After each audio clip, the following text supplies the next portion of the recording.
governments. Chair Gensler, do you think it is appropriate for the SEC to use disclosure requirements to shape access to capital for American businesses and families, or even local government entities? Again, we're merit neutral, and the climate risk disclosure rule is only about public companies. It's not about those private non-public companies. And I heard you say that earlier, but I guess I fail to see how you can't see that if Scope 3 disclosures are required, that those public companies are, in fact, going to be pressing municipalities, small businesses, small farmers for the information that is necessary for them to comply with the rule that you've proposed. So if I can address it in two ways. One, our proposal was only that a company that said it was material to them or they were making certain future commitments, they would disclose it, but they can use estimates, they could use frameworks, they could use templates and so forth.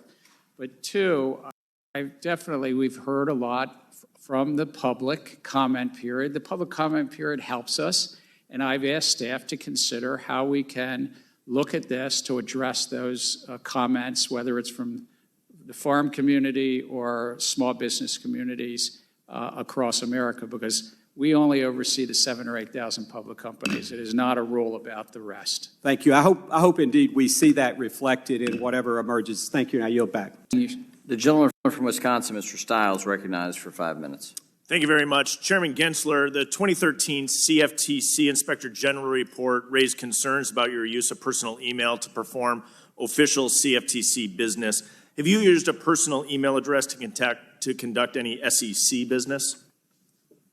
No, and if I ever, there are some people that occasionally, over the course of the time, inadvertently send me something, and then I just forward it to the SEC. So you've not used a personal email address while at the SEC. Have you used multiple email addresses at the SEC to conduct SEC business? I have 2 SEC emails. They're both on the website, both stored and retained. Thank you very much.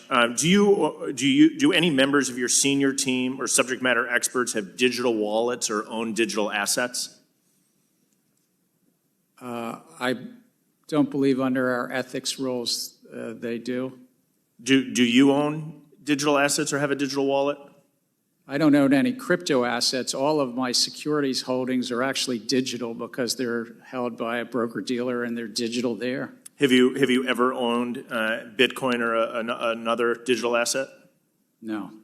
And so maybe here, I'm guessing most folks on your senior staff, I'm guessing you included, have bought or sold stocks, but none of them have owned, or none of them currently own crypto assets, but are in the process of making rules and regulations on crypto assets. That'd be a fair assumption?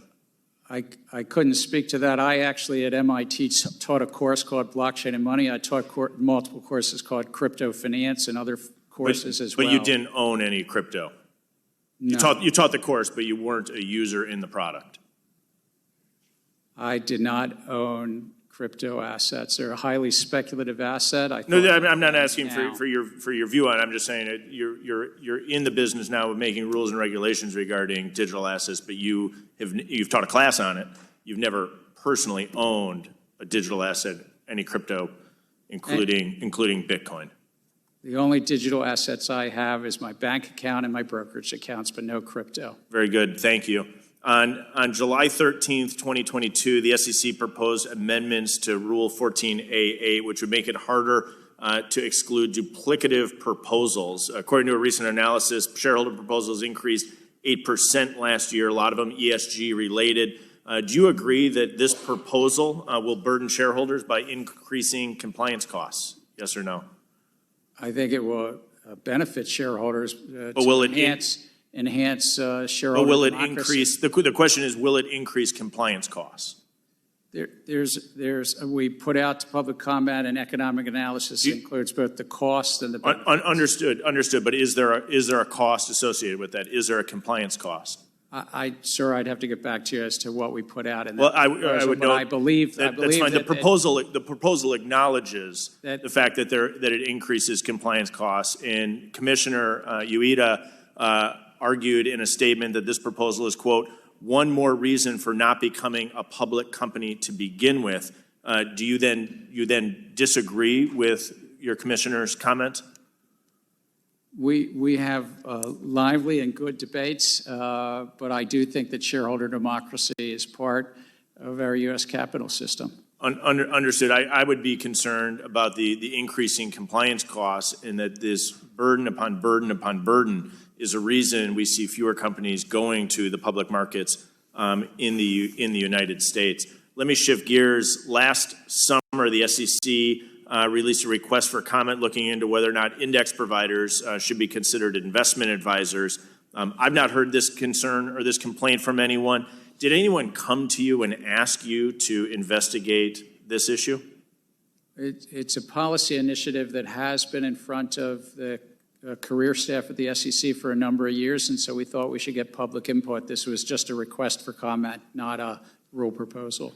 So understood that it's at that stage, but I think it's concerning where the concern is that some of these fishing expeditions have a substantive and material compliance cost for companies unless there's a substantive risk that you're identifying in this space. Here's the substantive risk. If you're included or excluded by an index, there is a lot of economic and academic research about what that can affect the stock price or bond price and being in and out of an index. So that being in an index itself is pretty important to those issuers. And so then who are the index creators, providers, and how are they regulated? Thank you for your feedback. I know I have to yield back. I'd say I also have concerns on your proxy advisor position. Mr. Chairman, I yield back.